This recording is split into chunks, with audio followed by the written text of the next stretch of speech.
আমাদের জীবনে এমন অনেক কিছু ঘটে যায় যেটার উপর আমাদের কোনো হাত থাকে না। তো যেটার উপর আমার নিয়ন্ত্রণ নাই সেটা নিয়ে আমি উদ্বিগ্ন হয়ে লাভ আছে? কথা বলেন, উদ্বিগ্ন হয়ে লাভ আছে? জীবন আপনাকে অনেক কিছু দিবে, আবার কেড়ে নিবে। আল্লাহ এভাবেই পৃথিবীটাকে সাজিয়েছে। ইয়াউমুন লাকা ওয়া ইয়াউমুন আলাইকা, একদিন আপনার ভালো যাবে, আরেকদিন খারাপ যাবে। ওয়া তিলকাল আইয়ামু নুদাবিলুহা বাইনান নাস, আল্লাহ বলেন যুগটাকে আমি ঘুরিয়ে ফিরিয়ে মানুষের সামনে এভাবেই আনি। This is the routine work of this দুনিয়া। দুনিয়ার রুটিন ওয়ার্ক এইটা। আজকে ভালো, কালকেও যে ভালো যাবে এমনটা নয়, কালকে খারাপ যাবে। আজকে তার খারাপ যাচ্ছে, পরশুদিন আবার তার ভালো দিন যাবে, ঠিক কিনা বলেন?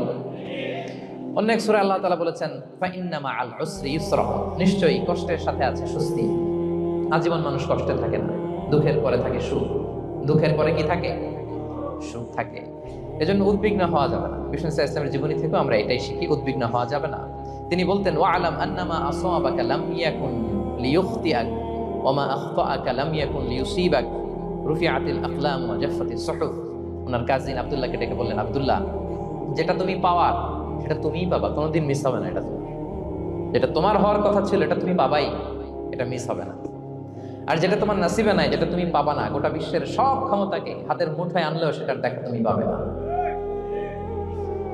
তো এই জন্য উদ্বিগ্ন হয়ে লাভ আছে বলেন না। আমরা আমাদের সর্বোচ্চ চেষ্টাটুকুন করব, তারপর ফলাফলের জন্য আমরা ভরসা রাখবো, নির্ভর করবো একজন সত্তার উপর। আওয়াজ করে বলেন তো, তিনি কে?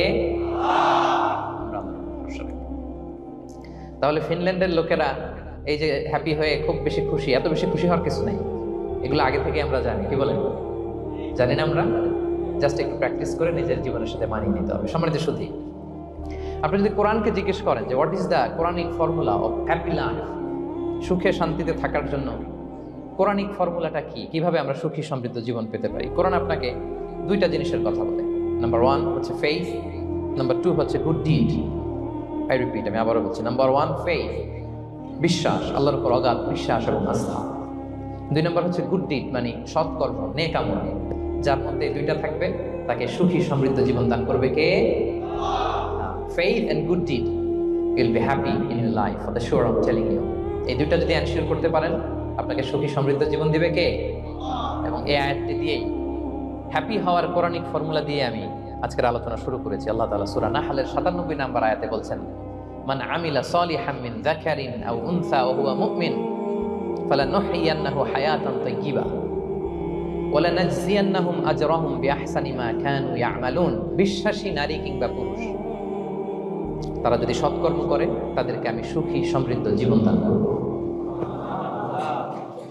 অর্থগুলো খেয়াল করে শোনেন। আল্লাহর কথায় কোনো ফাঁক ফোকর থাকে না, আল্লাহর কথায়, নবীর কথায় ফাঁক ফোকর থাকে না। আল্লাহ তাআলা বলছেন বিশ্বাসী নারী কিংবা পুরুষ তারা যদি নেক কাজ করে, সৎকর্ম সম্পাদন করে, তাহলে তাদেরকে আমি সুখী সমৃদ্ধ জীবন দান করব।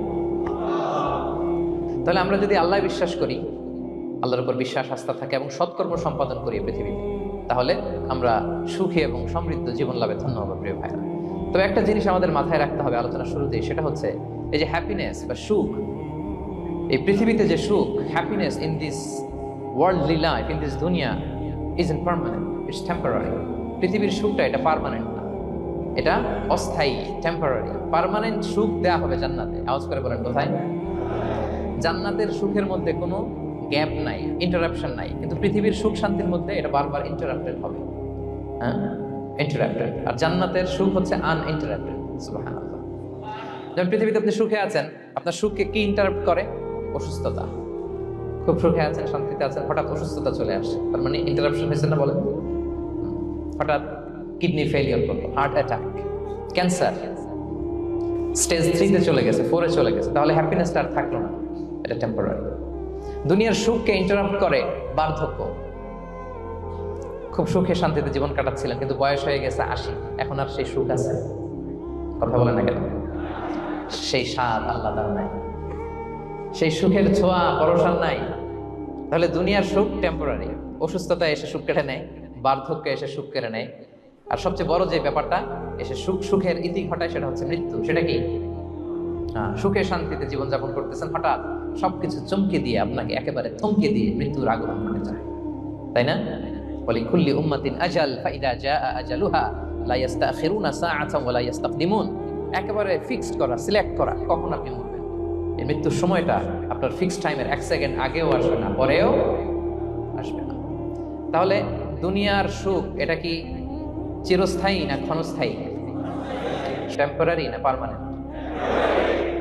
টেম্পোরারি। এই লাইফটা, দুনিয়ার হ্যাপিনেসটা, এটা টেম্পোরারি, এটা খেয়াল রাখতে হবে। চির সুখ, চির শান্তি, আনইন্টারাপ্টেড হ্যাপিনেস আপনি পাবেন জান্নাতে। আল্লাহ তাআলা বলছেন, ওয়া আম্মাল্লাযীনা সুইদু ফাফিল জান্নাতি খালিদিনা ফিহা মা দামাতিস সামাওয়াতু ওয়াল আরদু ইল্লা মা শাআ রাব্বুক আতাআন গায়রা মাজদুদ। সুবহানাল্লাহ। জান্নাতের নিয়ামত সুখ হবে, এটাকে আল্লাহ নাম দিয়েছেন আতা, গায়রা মাজজুজ, এন্ড আনইন্টারাপ্টেড গিভিং। ওই যে সুখ পাবেন আপনি, আর কোনো ইন্টারাপশন হবে না। সুখ আর সুখ, শান্তি আর শান্তি। It's a gift without an end. এটার কোনো এন্ডিং নাই, শুরু আছে শেষ নাই। সুবহানাল্লাহ পড়েন। And it will be an award never to be taken away. একবার যে দেওয়া হবে আর ছিনিয়ে না। একবার যে এন্ট্রি পাবেন আর জান্নাত থেকে বের হওয়া লাগবে না। তাহলে সুখ শান্তি আমরা কিভাবে পাবো, এটা জানার আগে এই কথাটা আমাদেরকে মাথায় আগে ঢুকিয়ে নিতে হবে যে দুনিয়ার জীবনটা, এখানে সুখ শান্তি ক্ষণস্থায়ী। চির সুখ চির শান্তির জায়গা হচ্ছে জান্নাত। জান্নাতে অসুস্থতা নাই, আছে? সবাই বলেন জান্নাতে অসুস্থ হবে? জান্নাতে বার্ধক্য নাই, বুড়ো হবেন না। হ্যাঁ, বিষ্ণু ইসলাম বলেছেন জান্নাতে যারা ঢুকবে তারা হবে আপনা সালাসিন ওয়া সালাসিন, 33 বছরের তাগড়া যুবক হয়ে ঢুকবেন, চির যুবক, চির যৌবনা। আহলুল জান্নাতে জুরদা ওয়া মুরদা ওয়া আপনা সালাসিন ওয়া সালাসিন, শুভ্রদেহী, সুন্দর, সুঠাম, স্মার্ট, ড্যাশিং ফেসের হবে। বয়স বাড়বে না, অসুস্থতা স্পর্শ করবে না, আর মৃত্যুই থাকবে না সেখানে। কি বলেন, থাকবে? ইউতাল মাউতু বিকাবশিন আমলাহ, সাদা একটা বকরির আকৃতিতে মৃত্যুকে আনা হবে। ফায়ুযবাহুল মাউত, মৃত্যুকে সেদিন মৃত্যু দেয়া হবে। মৃত্যুকে জবাই করে বলা হবে, ইয়া আহলাল জান্নাতি খুলুদুন ফালা মাউত, হে জান্নাতবাসীরা, নো টেনশন, এনজয়। সুবহানাল্লাহ করবেন না? সেই জান্নাতে যেতে আমরা চাই কি চাই না? সবাই চাই তো? আমরা এই ওটা এপিক সিভিক হলে যেমনি একত্রিত হলাম, আল্লাহর জান্নাতেও যেন আমরা একত্রিত হতে পারি। আল্লাহ তৌফিক দান করুন। আল্লাহুম্মা আমিন ইয়া রাব্বাল আলামিন। প্রিয় সুধী, তাহলে কোন টপিকে আমরা এগোচ্ছি আপনারা বুঝতে পারছেন তো না? পারছেন? আলহামদুলিল্লাহ। কি করে আমরা একটা সুখী সমৃদ্ধ জীবন পেতে পারি? এবার আমি মূল আলোচনায় ঢুকে যাচ্ছি। আল্লাহ বলেন, ফালানুহিয়ান্নাহু হায়াতান তাইয়্যিবা, ইসলামের গাইডলাইন মেনে চললে আমি তোমাদেরকে হায়াতে তাইয়্যিবা দিব। এই শব্দটা আপনারা প্রায় শুনেছেন না? আমরা বলি না যে আমার জন্য দোয়া করবেন, আল্লাহ যেন আমাকে হায়াতে তাইয়্যিবা দেন, বলি কিনা? অনেক মাশায়েখদের কাছে দোয়া চাইলে দেখবেন যে ওনারা বলে যে আল্লাহ তোমাকে হায়াতে তাইয়্যিবা নসিব করুন, বলে না? এটা কি বলে? সুখী সমৃদ্ধ জীবন। আল্লাহ তাআলা আমাদের সবাইকে হায়াতে তাইয়্যিবা নসিব করুন। তো কি করে আমরা এই হায়াতে তাইয়্যিবা পেতে পারি? কার্যকর উপাদানগুলোর মধ্যে প্রথম যে উপাদানটা আমি শেয়ার করতে চাই বা ফ্যাক্টরটা শেয়ার করতে চাই, সেটা হচ্ছে লাইফকে কখনো জটিল করবেন না। Make it simple, you will be happy. লাইফকে কি করবেন না? জটিল। অনেকে দেখবেন যে সহজ রাস্তাটা চিনে না, খালি পেঁচায়, খালি জটিল করে। ওমা জাআলা আলাইকুম ফিদ-দীনি মিন হারাজ, আল্লাহ দিনের মধ্যে কোনো কাঠিন্যতা রাখেনি, জটিলতা রাখেনি, সহজ। দিন পালন কঠিন না সহজ? বলেন তো, সবাই বলবেন কঠিন না সহজ? দাঁড়িয়ে নামাজ পড়া ফরজ, কিন্তু দাঁড়াতে পারেন না। বসে পড়লে কবুল করবে কে? বসতেও পারেন না। শুয়ে পড়লে কবুল করবে কে? শুতেও পারেন না, ইশারায় পড়বেন, কবুল করবে কে? ওযু করে নামাজ পড়া ফরজ, পানি নাই, তায়াম্মুম করে নামাজ পড়লে কবুল করবে কে? তাহলে ইসলাম কি কঠিন না সহজ? Make your life simple, Yule be happy. প্রথম সিক্রেট শেয়ার করলাম, লাইফটাকে জটিল বানাবেন না। অল্প কয়েকদিনের দুনিয়া, এমনি কেটে যাবে। এটা ওই দিকে যেন না ঠকি, ওইটা খেয়াল রাখবে। ওইখানে ঠকলে সব শেষ, আমও শেষ, সালাও শেষ। ওইখানে যেন ঠকে না যায়, এটা খেয়াল রাখতে হবে। তাহলে প্রথম ফ্যাক্টর হচ্ছে সুখী সমৃদ্ধ জীবনের, will make our life simple. Simplicity is the কি টু হ্যাপিনেস। আপনি লাইফটাকে সিম্পল করবেন, আপনি হ্যাপি হবেন। রাসূল সাল্লাল্লাহু আলাইহি ওয়াসাল্লামের জীবনের দিকে যদি তাকান, দেখবেন তিনি তাই করেছেন। সুবহানাল্লাহ। সহিহ মুসলিমের একটা হাদিস শোনাই আপনাদেরকে। আম্মা জান আয়েশা রাদিয়াল্লাহু তাআলা আনহা বর্ণনা করেন, তিনি বলেন, যাতা ইয়াউমিন জাআ রাসূলুল্লাহ সাল্লাল্লাহু আলাইহি ওয়াসাল্লাম, একদিন সকালবেলা রাসূল সাল্লাল্লাহু আলাইহি ওয়াসাল্লাম আমার বাসায় আসলেন। এসে বললেন, ইয়া আয়েশা, হে আয়েশা, হাল ইনদাকুম শাই। ফজর নামাজ পড়ে এসে বলতেছে, আয়েশা, ব্রেকফাস্ট করার মতো ঘরে কিছু আছে? খাওয়ার মতো কি কিছু আছে? আম্মা জান আয়েশা বলেন, ক্বালাত মা ইনদানা শাই, ঘরে কিছু নাই ইয়া রাসূলুল্লাহ, কিছুই নাই খাওয়ার মতো। রাসূল সাল্লাল্লাহু আলাইহি ওয়াসাল্লাম বললেন, ফা ইন্নী সাইম, ঠিক আছে, কিছু যখন নাই তাহলে আমি রোজার নিয়ত করে ফেলব। কিসের নিয়ত? রোজার নিয়ত করে ফেললাম। কঠিন না সহজ? হ্যাঁ, what an easy going personality you see. এর চেয়ে সহজ সরল আর পলিসি হইতে পারে? আয়েশা, ফজর নামাজ করে আসছি, ব্রেকফাস্ট করার মতো কিছু আছে ঘরে? ইয়া রাসূলুল্লাহ, কিছু নেই। নাই? ঠিক আছে, আম ফাস্টিং। যাও, আমি রোজা রাখলাম, রোজার নিয়ত করলাম। কত ইজি গোয়িং, কত সিম্পল বানিয়েছেন লাইফটা। আচ্ছা, আমরা হলে কি করতাম? একটু মিলাই নিজের সাথে। সাধারণত আমরা যেটা করতাম, আমরা অনেকে রেগে যেতাম। প্রিয় ভাইরা, ঘরে কিছু নাই মানে তুমি আগে জানাবা না আমাকে? হ্যাঁ, গত রাতে বললে তো কিছু নিয়ে আসতে পারতাম। সাধারণত এইভাবেই তো রিয়েক্ট করি আমরা, কি বলেন ঠিক কিনা? আগে জানাবা না, কেন আগে বলো নি? রেগে যেতাম। অথবা বলতাম আচ্ছা ঠিক আছে, এখন যে একটা কিছু ব্যবস্থা করি, দেখি কিছু পাওয়া যায় কিনা। এরকম অনেক ওয়ে খুঁজতাম। কিন্তু রাসূল সাল্লাল্লাহু আলাইহি ওয়াসাল্লাম এই কোনো অপশন না নিয়ে বললেন, okay, there is no food for breakfast, I am gonna fast ফাইন্নী সাইম। ঠিক আছে, খাবার যখন নাই, আমি রোজাই রেখে দিলাম। সুবহানাল্লাহ। এভাবে তিনি তার লাইফ লিড করেছেন। Make your life simple, Yule be happy. জটিল না করে সহজ করুন, আপনি হ্যাপি হবেন। রাসূল সাল্লাল্লাহু আলাইহি ওয়াসাল্লামের লাইফস্টাইল ছিল very simple, so simple yet so special. আমরা যেন এভাবে সিম্পলি সলিউশনের দিকে যাই। প্রিয় ভাইরা, জীবন কখনো সহজ নয়। জীবন কখনো সহজ নয়। জীবনকে সহজ বানিয়ে নিতে হয়। কখনো দোয়া করে, কখনো আল্লাহর উপর ভরসা করে, কখনো ইগনোর করে, কখনো কখনো মানিয়ে নিয়ে, স্যাক্রিফাইস করে, অ্যাডজাস্ট করে। ঠিক কিনা বলেন? জীবন সহজ নয়, সহজ করে নিতে হয়, মানিয়ে নিতে হয়, অ্যাডজাস্ট করতে হয়, স্যাক্রিফাইস করতে হয়।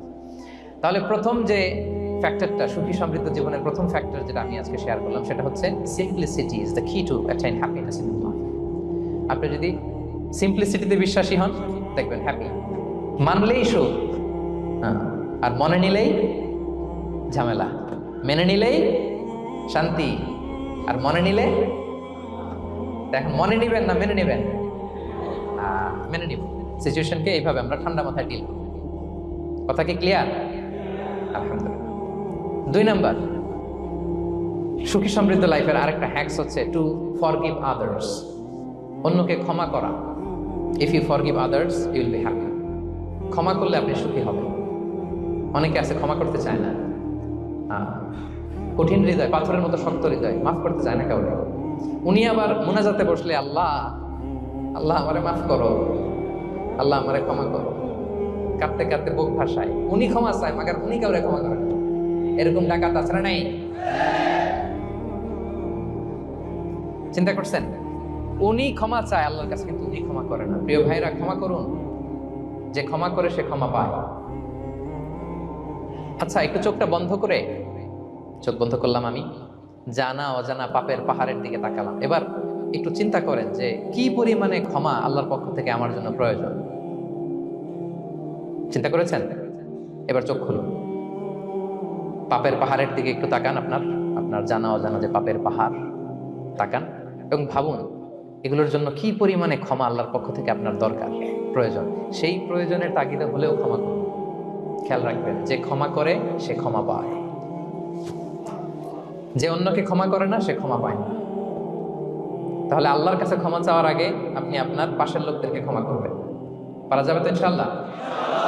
ক্ষমা এটা সবাই করতে পারে না, এটা অনেক বড় মহৎ গুণ। যার হৃদয় বড় সে ক্ষমা করতে পারে। আপনি যদি ক্ষমা না করে কারো ব্যাপারে হিংসা, বিদ্বেষ, ক্ষোভ, হিংসা অন্তরে পুষে রাখেন, এটা ওর কোনো লস নাই, লস আপনার। It will burn yourself inside, আপনারে জ্বালিয়ে দিবে। আপনি কারো ব্যাপারে ক্ষোভ রাখছেন, ক্ষোভে গদগদ, রেগে অস্থির, হিংসা, ওর কিছুই হচ্ছে না, হচ্ছে কার? আমার। আপনাকে জ্বালিয়ে পুড়ে শেষ করে দেবে। ওর দিকে তাকানোর দরকার নেই। আপনার নিজের সুখের জন্য আপনি অন্যদেরকে ক্ষমা করুন। তাহলে দেখবেন, যদি ক্ষমা করে দেন, একটা মনোদৈহিক প্রশান্তি আপনি লাভ করবেন, একটা সুখানুভূতি আপনি পাবেন। ক্ষমা করে দেন, রাগ, ক্ষোভ, হিংসাকে না বলুন, মনটাকে নির্ভর রাখুন, উইল বি হ্যাপি। কথা বুঝতে পেরেছেন? এবার চমৎকার একটা হাদিস শোনাবো, যা বলবো তার পক্ষে হাদিস শোনাবো। মুসনাদে আহমদ ইবনে হাম্বালের একটা হাদিস। বিষ্ণু ঈসা ইসলাম সাহাবাদেরকে নিয়ে একটা মজলিসে বসা। হঠাৎ করে তিনি বললেন, ইয়াতলু আলাইকুমুল আনা রাজুলুন মিন আহলিল জান্নাহ। ঠিক এখনই একজন এসে এই মজলিসে তোমাদের মধ্যে বসবে, সে জান্নাতি। সে কি?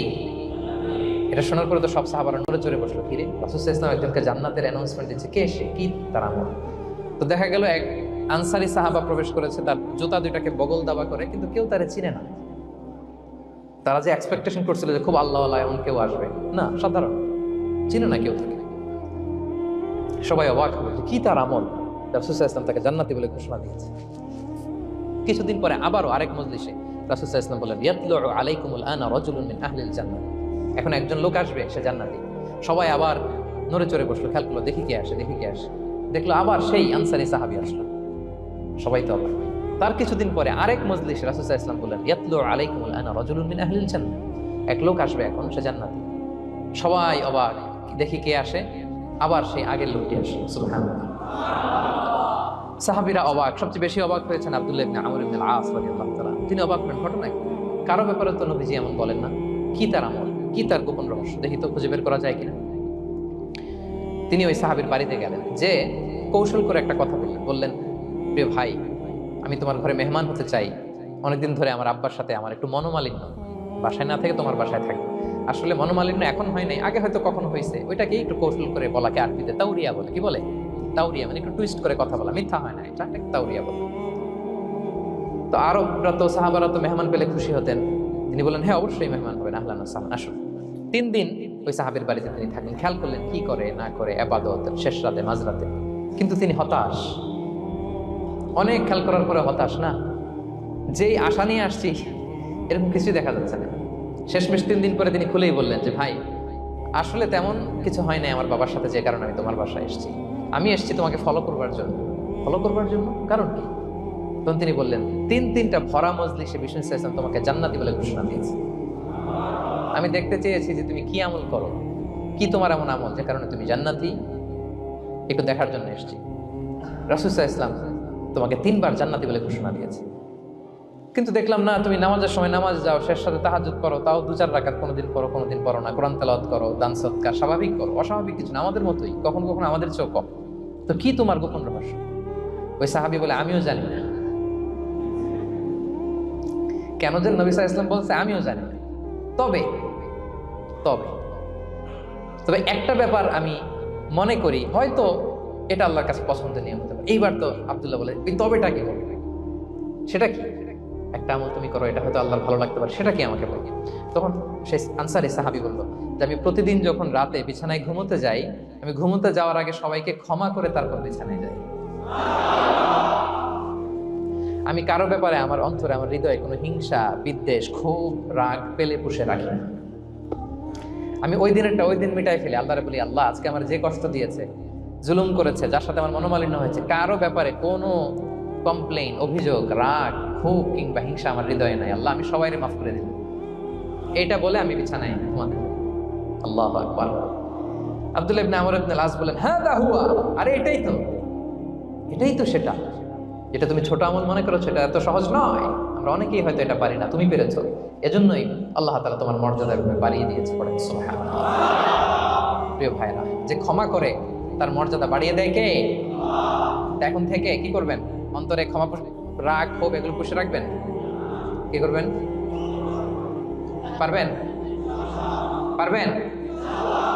আমরা এখন থেকে ঘুমোতে যাওয়ার আগে ক্ষমা করে দিব। আপনি যদি ক্ষমা করতে পারেন, অনেকে পারে না, না পারলে সে কষ্ট পায়, তার মধ্যে কষ্ট কাজ করে। আপনি যদি কষ্টটারে হালকা করতে চান, আপনি ক্ষমা করে দিবেন। রাসূল সাল্লাল্লাহু আলাইহি ওয়াসাল্লাম মক্কা বিজয়ের পরে সাধারণ ক্ষমার ঘোষণা দিলেন। 3-4 জনকে তিনি এক্সিকিউশন করলেন, শাস্তি দিলেন। তারপরে তিনি সাধারণ ক্ষমা, যে তাকে মেরেছে, বাড়ি হারা করেছে, ঘর হারা করেছে, নামাজ পড়ার সময় ওটার নারী ভুঁড়ি চাপিয়ে দিয়েছে, ফাঁস লাগিয়েছে গলায়, সবাইকে গণ ক্ষমা। তিনি বলেছেন, লা তাসরিবা আলাইকুমুল ইয়াউম ইযহাবু ফাআনতুমুত তুলাকা, সে কোনো প্রতিশোধ নাই, সবাইকে আমি ক্ষমা করে দিলাম। তাহলে যদি আপনি হ্যাপি থাকতে চান, আপনি যদি মনোদৈহিক প্রশান্তি চান, ঘুমোতে যাওয়ার আগে আমরা কারো ব্যাপারে রাগ ও হিংসা রাখবো না। হিংসা এমন ভয়ঙ্কর, এটা আপনারা জ্বালায় ফেলবে ভিতর থেকে। It will burn yourself inside. তাহলে আমরা ক্ষমা করবো। কি করবো? তাহলে আমরা হ্যাপি হব। তাহলে কয়টা ফ্যাক্টর বললাম? 1 নম্বরে কি ছিল? Simplicity, make your life simple, you will be happy, right? 2 number ক্ষমা, আমরা ক্ষমা করে দিব, ক্ষমাশীল হব। কারণ আমারও তো ক্ষমার দরকার আছে। কি বলেন? আমি গো ধরে থাকলাম, আমি মাফ করি না, কিন্তু আমি আবার মাফ চাই, এরকম করা যাবে না। ক্ষমা করব, তাহলে আমরা ক্ষমা পাবো ইনশাআল্লাহ। সুখী সমৃদ্ধ জীবনের 3 নাম্বার ফ্যাক্টর হচ্ছে try to make others happy, you will be happy. আপনি অন্যকে হ্যাপি রাখার চেষ্টা করেন, দেখবেন যে আপনি হ্যাপি হয়ে গেছেন। আমরা সবাই নিজেকে নিয়ে ব্যস্ত, আমার আমার আমার বলতে বলতে অস্থির, আর স্বস্তি আসে না। হৃদয়ে, চিত্তে শান্তি নাই, অস্থির। কারণ আমি আমার এগুলো বললেই অশান্তি হয়। আর যদি আমরা সবাই এইভাবে প্ল্যান করলে সুখ শান্তি ঢেলে দেয় কে? 3 নাম্বার হচ্ছে try to make others happy will be happy. অন্যরে হ্যাপি বানাতে চান, আল্লাহ আপনারে হ্যাপি বানায় দেবে। অন্যকে হেল্প করেন, অন্যকে দেন, দেখবেন কি সুখ। প্রিয় ভাইরা, দেয়ার যে কি আনন্দ, এটা যে দেয় না সে টের পায় না। দেয়ার যে কি আনন্দ, এটা যে দেয় সে পায়। দিলে একটা সুখানুভূতি আছে, অন্তরে একটা সুখ আছে। আপনি যে দান করলেন, এই সব তো আল্লাহ আপনার জন্য রেখে দিয়েছেন। আপনার ছোট্ট দান, এটাকে পেলে পুষে বাড়িয়ে, কামাই রব্বি আহাদুকুম ফুলুয়া, বুখারীর বর্ণনা, যেমনি মনিব গরু পালে, বাছুর পেলে বাচ্চাটারে বড় করে, আল্লাহ বলে তোমার ছোট্ট দানটাকে পেলে পুষে বড় করে আমি উহুদ পাহাড়ের সমান করে তোমার আমলনামায় ঢুকাই দেব। এটা তো জমা আছে, কিন্তু ইনস্ট্যান্ট ইমিডিয়েট রিওয়ার্ড একটা আছে, তাৎক্ষণিক পাবেন দিলে। ওটা কি? সুখ। আওয়াজ করে বলতে হবে, এটা কি? দিলে যে কি সুখ, এটা যারা দেয় না, যারা পকেটে হাত ঢুকায় রাখে, পকেট থেকে বের করতে চান, এরা এটা বুঝবে না। দেন দেন। আল্লাহ বলে, এই বানি আদম দাও, দিলে আমি তোমার দেব। আনফিক ইয়া ইবনা আদম উনফিক আলাইক, এই বানি আদম দাও, আমি তোমার দেব। মদিনার সবচেয়ে গরিব সাহাবী হচ্ছেন বেলাল ইবনে রাবাহ রাদিয়াল্লাহু তাআলা আনহু। ওনার অ্যাসেটের পরিমাণ কত জানেন? একটা লুঙ্গি। রাদিয়াল্লাহু তাআলা আনহু টোটাল অ্যাসেটের এস্টিমেশন হচ্ছে প্রাইভেটটাকে কভার করার জন্য একটা লুঙ্গি। উনাকে বিষ্ণু ইসলাম বলেছেন, আনফিক ইয়া বেলাল, বেলাল তুমিও দাও। ওয়ালা তাখশা মিন যিল আরশি ইকলালা, আরশের অধিপতির ভান্ডারে কোনো কমতি নাই। বেলাল তুমিও দাও, যা পারো দাও। হ্যাঁ, তুমি এমন রবের গোলাম, তার ভান্ডারে কমতি নাই। হাদিসে কুদসিতে আল্লাহ বলেন, ইয়া ইবনা আদম লাউ আন্না আউওয়ালাকুম আখিরাকুম ইনসাকুম জিন্নাকুম কামু আলা সাঈদিন ওয়াহিদ। পৃথিবীর আদম থেকে শুরু করে শেষ পর্যন্ত হাজার হাজার কোটি কোটি লক্ষ মানুষ যদি একটা প্রান্তরে দাঁড়িয়ে চাইতে থাকো আমি আল্লাহর কাছে, খালি চাও এটা দাও আল্লাহ, এটা দাও, যা যা দরকার আমি যদি সবও দিয়ে দেই, আমি আল্লাহর ধন ভান্ডারের 1 ইঞ্চিও কমবে না। তবে হ্যাঁ, কমতে পারে। হাদিসের শেষে আছে, হ্যাঁ তবে কমতে পারে। সুই দিয়ে সাগরের পানি যতটুকু কমানো যায়, আমার ধনভাণ্ডারের এতটুকু হয়তো কমতে পারে। ধরেন আটলান্টিক মহাসাগরের ওখানে একটা সুই দিয়ে সাগরের এখান থেকে একটু সুইটা লাগালে সুইয়ের মধ্যে একটু পানির ছিটে লাগবে না?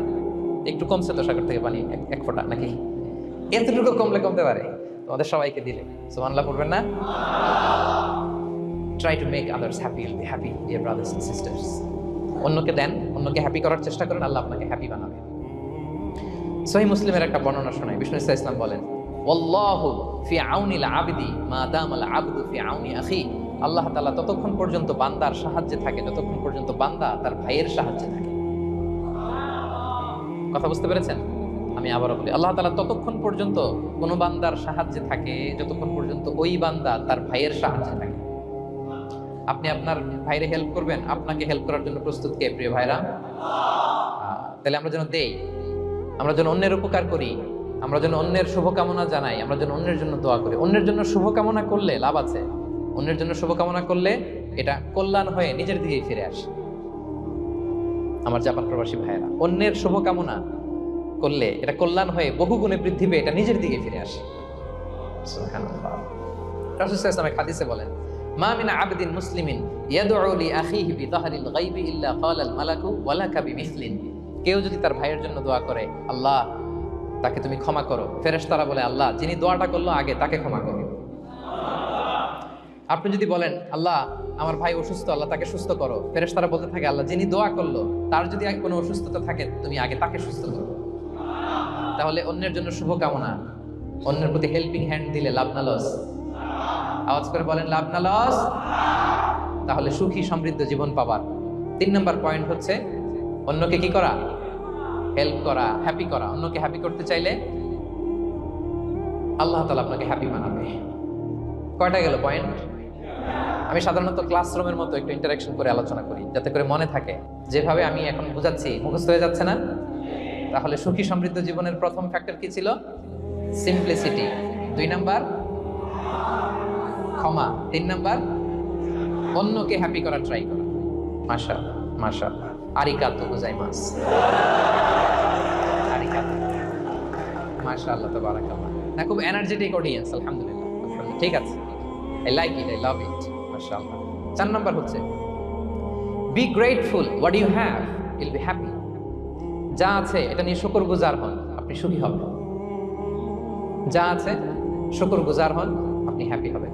অনেকে দেখবেন কৃতজ্ঞ হতে চায় না, শুকরগুজার হয় না, কমপ্লেইন, খালি অভিযোগ। Complain less, be grateful, Yule be happy. অনেকে দেখবেন খালি কমপ্লেইন, আছে না নাই? এটা নাই, ওইটা নাই, এটা ভালো হয় নাই, এটা পাইলাম না রে, ওইটা হইল না রে, আল্লাহ দিল না রে, আছে না নাই? শুকরিয়া জিনিসটাই নাই কিছু কিছু লোকের মধ্যে, শুকরিয়া জিনিসটাই নাই। আহা, কত কিছু আপনার লাগবে না? গাড়ি লাগবে, বাড়ি লাগবে, সম্পদ লাগবে, খ্যাতি লাগবে, দাপট লাগবে, পাওয়ার লাগবে, এটা লাগবে, ওইটা লাগবে, কত কিছু লাগে আপনার। এটা নাই, ওইটা এই জন্য শুকরিয়া নাই। প্রিয় ভাইরা, শুধু যে বেঁচে আছি এজন্যই আলহামদুলিল্লাহ বলা হচ্ছে। শুধু বেঁচে আছে, আর কিছু লাগবে না আপনার, শুধু বেঁচে আছেন যে এই জন্যই আলহামদুলিল্লাহ। কারণ অনেকের কাছে বেঁচে থাকাটা স্বপ্ন, বেঁচে থাকাটাই তার শেষ ইচ্ছা। আপনি তো বাড়ি চান, গাড়ি চান, নারী চান, সম্পদ চান, এটা চান, ওটা চান, সব চান। ক্যান্সারে আক্রান্ত রোগী 4th স্টেজে চলে গেছে, হসপিটালে যাই ওনারা জিজ্ঞেস করেন, ভাই আপনি কি চান? গাড়ি, বাড়ি, সম্পদ, কি চান ভাই? বলবে, ভাই আমি শুধু বাঁচতে চাই। 4th স্টেজে চলে গেছে, ক্যান্সারে আক্রান্ত, ও কি চায়? আপনার তো কিছুই নাই, আপনি আর আলহামদুলিল্লাহ বলবেন কেন? বেঁচে যা আছেন এটা তো আপনার মাথায় আসে না, যে এটাও যে একটা বড় নেয়ামত। এটা বুঝবেন তার সামনে দাঁড়ালে, যে বেঁচে থাকার জন্য স্ট্রাগল করে যাচ্ছে, শুধু বাঁচতে চায়, সে বলে আমি আর কয়টা দিন বাঁচতে চাই। প্রিয় ভাইয়েরা, কোনো হিসাব ছাড়া বেঁচে যে আছি এজন্যই আলহামদুলিল্লাহ। এজন্য কি সব সময় শুকরগুজার হবেন।